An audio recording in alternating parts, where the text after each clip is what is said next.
It's Janie. Welcome back to the Bookworms Buddy. I have something a little bit different for you today, something I've been thinking about. I don't know about y'all, but there's times when I will walk around my shelves and I'll pick up the books or I'll look at some books, and then I just find myself thinking, why have I not read these books? Hence the title of this video.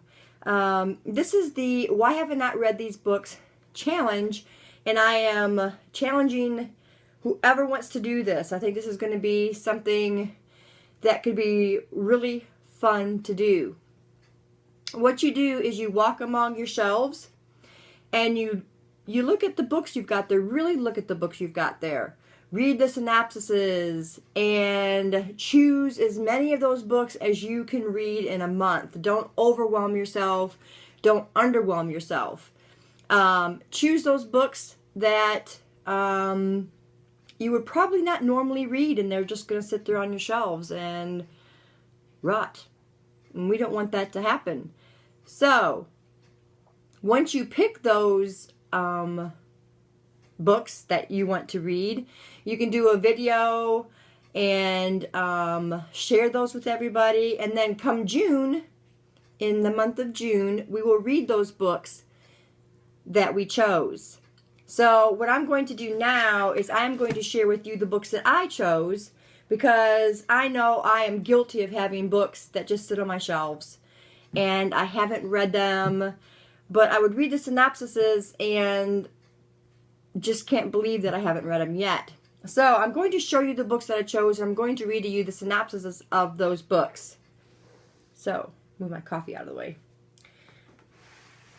Here we go. First one I picked was called Or Give Me Death by Ann Rinaldi. I'm going to read the synopsis of this, and you can decide if this one sounds good. Should you tell the truth when it will hurt someone you love? Patrick Henry, the famous statesman, has a secret. His wife is losing her mind, and he's locked her in the cellar so she won't hurt herself or their children. Daughter Anne has a secret too. She knows which child will inherit her mom's madness. With insight and compassion, Ann Rinaldi explores the possibility that Patrick Henry's immortal cry of "Give me liberty or give me death," which rounded the nation to arms, was first spoken by his wife as she pleaded to be released from her confinement. Okay, that right there just told me, why haven't I read this book? Because it sounds so good. So as you know, it is a novel of Patrick Henry's family. And I'm really looking forward to getting into this one. The next one I chose is called When Mockingbirds Sing by Billy Coffey. Let me read this one. What marks the boundaries between a miracle from God and the imagination of a child? Leah is a child from away, isolated from her peers because of her stutter. But then she begins painting scenes that are epic to scope, brilliant in detail, suffused with rich prophetic imagery. When the event foreshadowed in the first painting dramatically comes true, the town of Maddenley takes notice. Leah attributes her ability to foretell the future to an invisible friend she calls the Rainbow Man. Some of the townfolk are enchanted with her, others fear her, but there is one thing they all agree on. There is no such thing as the Rainbow Man. Her father, the town psychologist, is falling apart over his inability to heal his daughter or fix his marriage, and the town minister is unraveled by the notion a mere child with no formal training may be hearing from God more clearly than he does. While the town bickers over what to do with this strange child, the content of Leah's paintings grows darker. Still, Leah insists that the Rainbow Man's heart is pure, but then dramatic and tragic turn of events leaves the town reeling and places everyone's lives in danger. Now the people of Manly face a single choice. Will they cling to what they know or embrace the things Leah believes in that cannot be seen? Again, this is right up my alley. This is something that I would really normally love, and it's been sitting on my shelf, and I've not touched it. So this is why I chose this one. The next one I chose is The Light Between the Oceans by M.L. Stedman. Now, I've seen this book a couple times on BookTube. It's not widely talked about, I don't think. So I don't think it's overly popular. So here's the synopsis. After 4 harrowing years on the Western Front, Tom Sherborne returns to Australia and takes a job as a lighthouse keeper on Janus Rock, nearly half a day's journey from the coast. To this isolated island, where the supply boat comes once a season, Tom brings a young, bold, and loving wife, Isabel. Years later, after 2 miscarriages and 1 stillbirth, the grieving Isabel hears the baby's cries on the wind. A boat has washed up on shore carrying a dead man and a living baby. Isabel insists the baby is a gift from God, and against Tom's judgment, they claim her as their own and name her Lucy. When she is 2, Tom and Isabel return to the mainland and are reminded that there are other people in the world. Their choice has devastated one of them. So, again, it sounded really good. And this one, it's been sitting on my shelf. And even though I know it's been around BookTube a little bit, I just haven't really picked it up to read it. The next one I chose is another nonfiction, which is called With Their Eyes, edited by Annie Thomas. And this right here is an account of 9/11 by those who were in the high school that was at Ground Zero.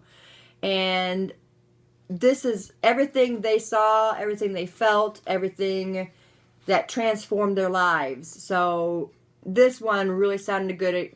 It's another perspective on what was going on 9/11. And I've had this book as well for quite a while, just sitting on my shelf, doing nothing. The next one I chose is The Vow.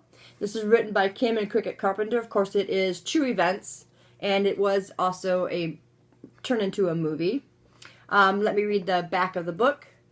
Life as Kim and Cricket Carpenter knew it was shattered beyond recognition 2 months after the marriage, when a devastating car wreck left Cricket with a massive head injury and in a coma for weeks. When she finally awoke, she had no idea who Kim was, no recollection of the relationship, and while Cricket experienced personality changes common to those who suffer head injuries, Kim realized the woman he married essentially died in the accident. And yet, against all odds, Kim and Cricket fell in love all over again. The Vow tells a true story of this journey, one of a commitment unbroken and a vow fulfilled. Sounds absolutely wonderful and amazing, and I'm surprised I haven't read it yet. It's a relatively small book. I mean, it's only got, that's acknowledgments, it's only got 180 pages, so this is like a one-sitting read. Should be pretty easy to get through. The next one I chose is called Recovering Charles by Jason F. Wright. Let's see if I have a synopsis. Here we go. Luke Millward is a man who does not know he is lost. His career in Manhattan is going well. He has the love of close friends and a future that he looks forward to every day.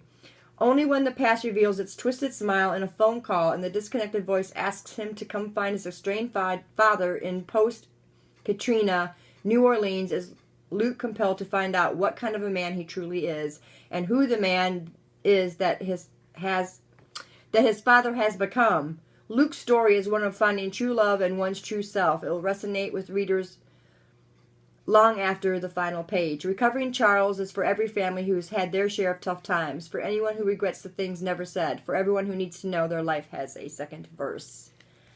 So that one sounded pretty good to me as well. And I've had it, again, for a while. And then the last one I chose is called Any Bitter Thing by Monica Wood. After surviving a near-fatal accident, 30-year-old Lizzie Mitchell faces a long road to recovery. She remembers little about the days she spent in and out of consciousness, save for one thing. She saw her beloved deceased uncle, Father Mike, the man who raised her, in the rectory of his main church until she was 9, at which time she was abruptly sent away to boarding school. Was Father Mike an angel, a messenger from beyond, or something more corporal? Though her troubled marriage and her broken body needed tending, Lizzie knows she must uncover the details of her accident and delve deep into the events of 20 years before, when whispers and accusations forced a good man to give up the only family he had. With a deft insight into the snares of the human heart, Monica Wood has written an intimate and emotionally expensive novel full of understanding and hope. So, that one sounded pretty decent to me as well. And that is all of my books that I have chose for this Why Have I Not Read the Book These Books Challenge. And I hope to see a lot of you getting involved in this. There are my 7 books that I picked. They're all relatively small. I mean, they're not huge books. I only picked 7 because I have a few buddy reads to do in June as well. So, all you gotta do is pick your books, do your video, and get to reading them in June. And hopefully we can have a lot of fun with this, and I hope a lot of you want to join in on this challenge. So let me know in the comments below if you want to join in. Also, let me know if you've read any of these books that I have chosen. I'd be interested to hear what you think of them. So that is it, guys. Thanks for staying tuned, and we'll see you in the next video. Bye.